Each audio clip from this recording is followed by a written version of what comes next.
पूरा देश और पूरी दुनिया कोविड से इतना ज़्यादा त्रस्त हो रखी है, उसके बावजूद उद्धव ठाकरे की ये बदमाशियाँ थमने का नाम नहीं ले रही हैं। हमारे देश में जितनी भी वैक्सीन है वो सब मुफ्त कर रखी। आप किसी भी सेंटर में जाकर के, किसी भी हॉस्पिटल में जाकर के सरकारी आप वो वैक्सीन फ्री में लगवा सकते हैं। लेकिन उसके बावजूद भी अगर उद्धव ठाकरे को ये समझ में आता है कि कोविशील्ड और कोवैक्सीन से बेटर बाहर के देशों में वैक्सीन मिल रही है, तो इससे बड़ा इंसान इस धरती पे पैदा नहीं हुआ। अभी तक जो महाराष्ट्र सरकार ये कह रही थी सेंट्रल गवर्नमेंट से कि वैक्सीन नहीं दे रहे, वैक्सीन को, इन सारी चीज़ों को लेकर, और आज वही महाराष्ट्र सरकार ये कह रही है कि हम बाहर से वैक्सीन लेंगे सारे डिपार्टमेंट से फंड लेकर। आपको क्या लगता है ये बात?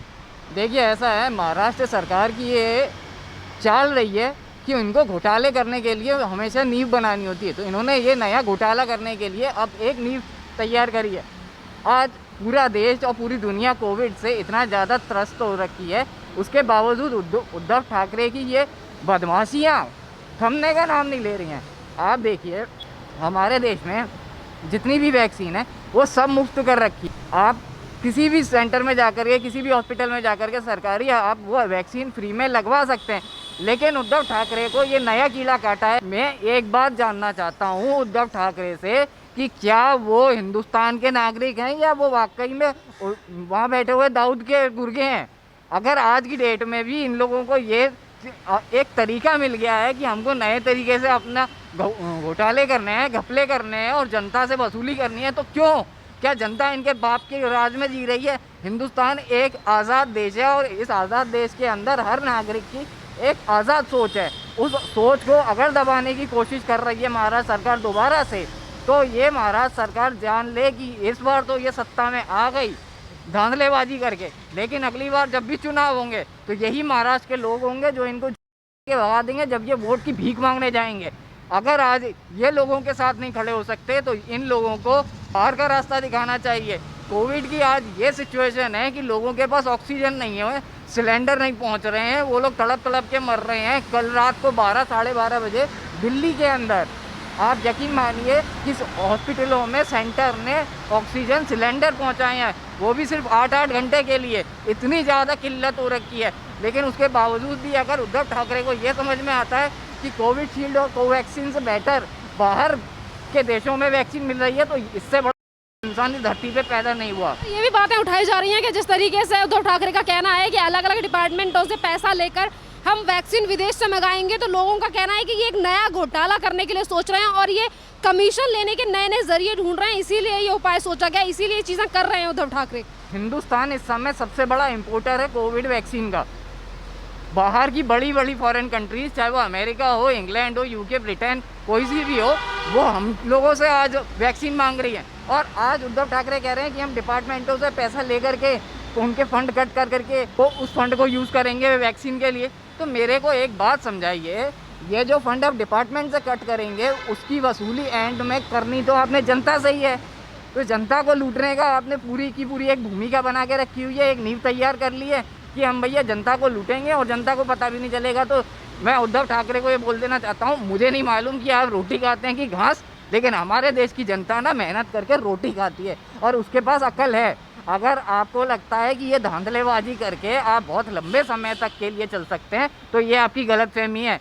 चाहे कोरोना वायरस हो, चाहे कोई सी भी महामारी हो, हमारे देश को हर चीज़ से निपटने की अच्छे से सक्षमता है, हमारा देश निपट लेगा उससे। लेकिन अगर अभी आपको लगता है कि लोगों को इस तरीके से बेवकूफ़ बना करके और आप अपना लूट मचा सकते हैं, तो ये गलतफहमी आप अपने दिमाग से निकाल दीजिए। क्योंकि अगर देश की जनता ने आपसे सवाल पूछना शुरू कर दिया तो आपकी राजगद्दी पूरी की पूरी गिर जाएगी। अगर आपको अभी भी ये बात समझ में नहीं आ रही है, पीछे जितने भी आपके महाराष्ट्र में घोटाले हुए, चाहे वो बीएमसी का घोटाला हुआ, वो भी देश की जनता ने देखा। अब ये जो नया घोटाला आप करने की सोच रहे हैं वो भी देश की जनता देख रही है। आपके नेता शरद पवार जिस विक्टिम के साथ फोटो खिंचाते हैं वो भी देश की जनता ने देख लिया है। तो ये बात देश की जनता अच्छे से जानती है कि महाराष्ट्र सरकार के अंदर धांधलेबाजी करने में अगर कोई सबसे ऊपर रहा है तो वो शिवसेना के उद्धव ठाकरे हैं। आपके खुद के सगे राज ठाकरे तक आपके साथ नहीं खड़े हुए हैं। क्यों नहीं खड़े हुए हैं? वो इसीलिए नहीं खड़े हुए हैं क्योंकि आपके पास केवल धांधलेबाजी करने का मकसद है, आप केवल लूटना चाहते हैं जनता। डिपार्टमेंट से पैसा लेकर और बाहर से विदेश से वैक्सीन लेने की बात जो हो रही है, इसी को लेकर महाराष्ट्र की जनता की तरफ से भी ये सवाल उठ रहा है कि ये जो पैसा आप डिपार्टमेंट से लेने की बात कर रहे हो, क्यों ना आप उस पैसे को इस्तेमाल करें जो वसूली से इतने दिनों में सरकारों ने कमाया है। क्यों डिपार्टमेंटों से लेना? वसूली तो काफ़ी करोड़ों की हुई है, उसमें से यूज़ करिए पैसे को। बिल्कुल सही बात है। महाराष्ट्र की जो जनता है वो धीरे धीरे करके जागरूक हो रही है, लेकिन जागरूक हो रही है। आज अगर ये कह रहे हैं कि हम डिपार्टमेंटों से फंड लेंगे तो किस लिए आपको फंड की ज़रूरत है? आप तो ये बताइए, आपके पास पहले से इतना फंड आता है। मैं आपको एक नॉर्मल बता दे रहा हूँ, दारू के ठेके चलते हैं, उसमें 80% फंड इन लोगों के पास ही जाता है। अलग अलग तरीके के टैक्सेस लगे हुए हैं, जीएसटी लगा हुआ है, इनडायरेक्ट टैक्सेस लगे हुए हैं, इनकम टैक्सेस लगे हुए हैं, उसका पूरा फंड इनके पास जाता है। अभी मार्च एंड हुआ है, अप्रैल स्टार्ट हुआ है, उसमें भी इनके पास पूरा फंड जाता है एंडिंग का। तो आपके पास फंड की कमी है कहाँ, जो आप नए तरीके से लोगों को लूटने की कोशिश कर रहे हैं कोरोना वायरस के बहाने से? इसके बारे में जनता पूरी तरह से जागरूक है। और मोदी जी ने कल आकर के लाइव 8:45 बजे वो लाइव आकर के ये चीज़ बोल के गए हैं कि हमारे देश में वैक्सीन की कमी नहीं है, आप आराम से किसी भी सेंटर में जाके लगवा सकते हैं। हमारे देश का प्रधानमंत्री खुद आकर के बोल रहा है, तो उद्धव ठाकरे को ऐसी कौन सी ज़रूरत पड़ गई कि हम बाहर की कंट्रीज से ला करके वैक्सीन लगवाएंगे? ऐसी कौन सी स्पेशल वैक्सीन डेवलप हो गई है बाहर? आज तक अगर कोरोना वायरस का इलाज कोई कंट्री नहीं ढूंढ पाई थी, सबसे पहले इंडिया ने ढूंढा था, सबसे पहले इंडिया ने वैक्सीन विकसित करी थी। तो आप ऐसी कौन सी कंट्री मिल गई है आपको जहाँ पे आप यहाँ के फंड ट्रांसफ़र करके अपने आप को चमकाना चाहते हैं? जब बात अच्छे से जानते हैं कि ये सब चीज़ें करके उद्धव ठाकरे चमकेंगे नहीं, उनकी और इज्जत गिरेगी।